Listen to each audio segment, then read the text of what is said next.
May pa oras kabaler.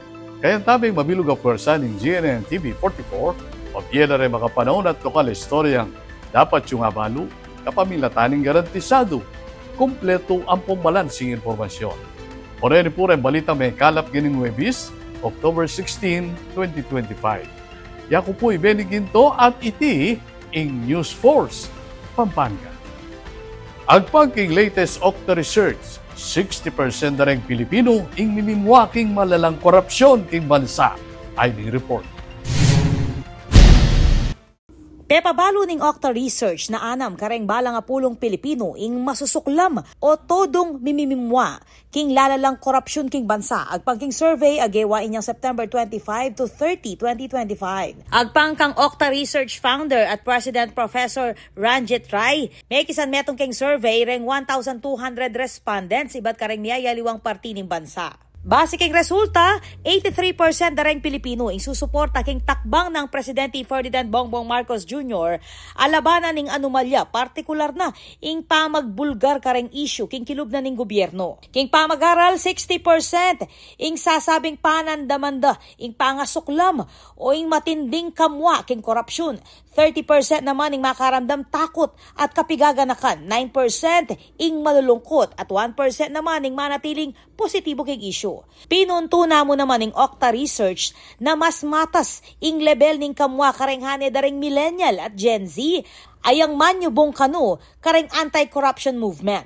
Dagdag paketi, marakal kareng Pilipino ing mas magtiwala king meto nga independent commission bang investigan reng anomalya imbis na reng tradisyonal na institusyong politikal kalupaning Senado o Kamara. Kaugnay na niti manyawad yang panupaya ing Malacanang king publiko kaugnay ning investigasyon kareng kaso nga ting kebalwan king korupsyon. Eya kanu makanita kalagway ta agpang kang Yusek Claire Castro. Kailangan pa mo kanu ing gustong proseso at matibe ebidensya bayo mikaswan ing ninuman.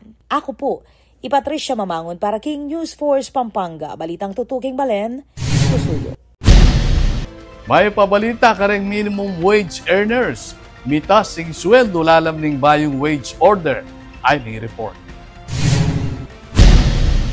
Magumpisa king October 30, 2025, mikadagdag sweldo kareng minimum wage earners king Central Luzon. Lalam ning bayong wage order. Apepalwal ning Regional Tripartite Wages and Productivity Board o RTWPB 3. Ing umento king sweldo magumpisayang 50 pesos hanggang 80 pesos ay patupad king adwang parti. Mumuna October 30, 2025, 20 to 40 pesos at kadwa naman king April 16, 2026 at 30 pesos to 40 pesos. Para kilalawigan ning Bataan, Bulacan, Nueva Ecija, Pampanga, Tarlac, Zambales, ing bayong aldawan na minimum wage maginyang 570 pesos para king non-agriculture, 540 pesos para king agriculture at 560 pesos para king retail at service sectors. Mukya chating 600 pesos, 570 pesos at 590 pesos kay bat ning kadwang tranche. Samantala, king Aurora, mitas siyang 530 pesos ing non-agricultural, 515 ing agricultural at 475 ing retail at service. King sweldo na mabot 560, 545 at 515 pesos king April 2026. Kaya be mo naman king wage adjustment reng abe bale makatanggap 500 pesos sa dagdag ke sweldo king minimum wage nya maginyang 6,500 pesos iti manibat October 30 lalam ning bayong wage order. Agpang kang RTWPB 3 Chairperson at Dole Regional Director Geraldine Panlillo, mera pating konsultasyon kareng grupo dareng talapagobra at employer bayo pepalwal ing bayong wage orders bang asiguradong makatarungan at agyuyag ipatupad reng kumpanya king Region 3. Ako po, Patricia Mamangon para king News Force Pampanga. Balitang tutuking balen, susuyo. King Siyudad Babalacat, pagselebra niya ng aldo na rin katutubo o rin kapatagtamong ayeta king Marcos Village ay report. Sentro ing makuleng kultura dareng katutubong aita, king pamagmasusi king Indigenous Peoples Month king syudad na ning Mabalacat, inyang Martis, October 14, 2025. Inga manuang aktibidad, pwede muna ning city government, king pamuntok ng Mayor Jel Aquino. Tegunan deiti reng miyembro dareng miyayaluang katutubong komunidad at reng opisyal ning city government, keti king Sitio Lahar, Barangay Marcos Village. Lalam ning temang Weaving Culture, Enriching Future, Empowering Indigenous Communities as the Bedrock of Sustainable Development. Kapag nasaning selebrasyon na kilalanan, ing maulagang kontribusyon na rin katutubo, king komunidad at pamanyese king kalikasan. Bida king programa ring makuleng tradisyonal at terak, sining at ritual, apapakit king mabanding kultura dareng aita at aliwapang katutubo king syudad. Ako po, Patricia Mamangon para king News Force Pampanga. Balitang totoo king Balen. Atin po ang mga paling balita king pamagbalik ning News Force Pampanga.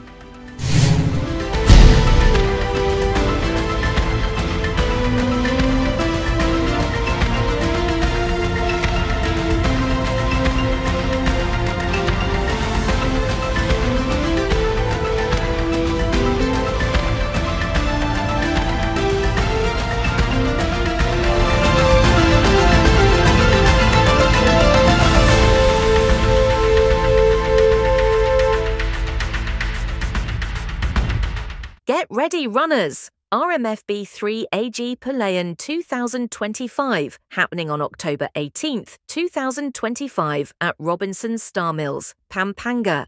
Join the fun and excitement with 10-kilometre, 5-kilometre and 3-kilometre categories, perfect for every runner. Enjoy exclusive race inclusions, 10-kilometre finisher shirt, running shirt, medals, race bib and certificates. Don't miss this chance to run for fitness, unity and purpose. Come and join us. Register now for RMFB 3 AG Palayan 2025. See you at the starting line.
May pa rin balitang dapat tamang tutukan. Meto nga babaeng pulis sibat king Santo Tomas Station ing menuling medalya king Sport Taekwondo. Ay balita ng Patricia Mamang.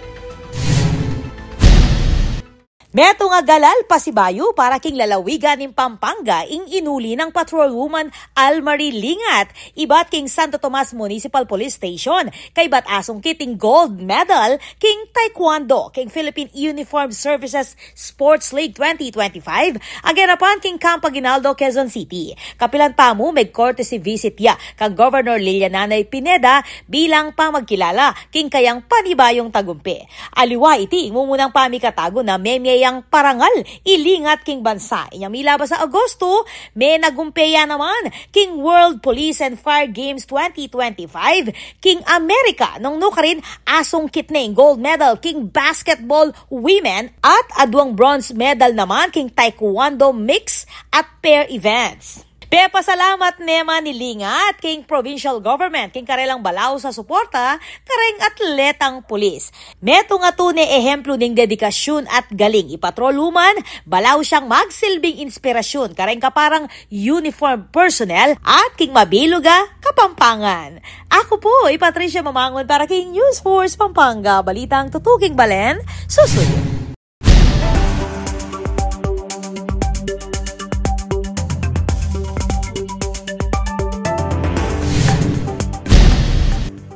Kaya katamong pakibaluan ng bili ng panahon king lalawigan, kilo ng 24 oras. Easterly sing kasalukuyang mamapekto king Luzon at Visayas, inya naman makaranas sa malulam at paminsan-minsan pamanuran. Samantala, ang easterly wind flow, imamapekto king extreme northern Luzon. Agbang king pag-asa naman, ing babante na low pressure area at yung luwal ng Philippine Area of Responsibility alaya pang epekto king panahon ng bansa.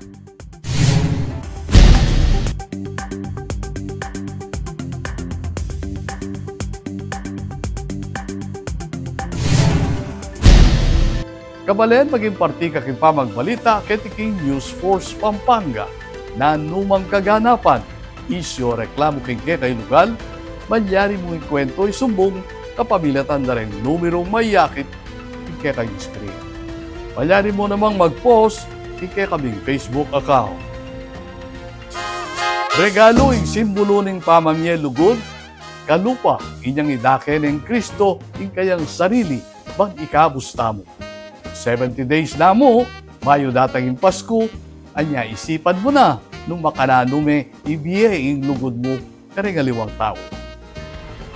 Panalakaran ng News and Public Affairs Team ng GNN TV 44, nga dinan kayong mata sa kalidad ng lokal na pamagbalita bilang panatang serbisyo ka rin sa Blang Kapampangan.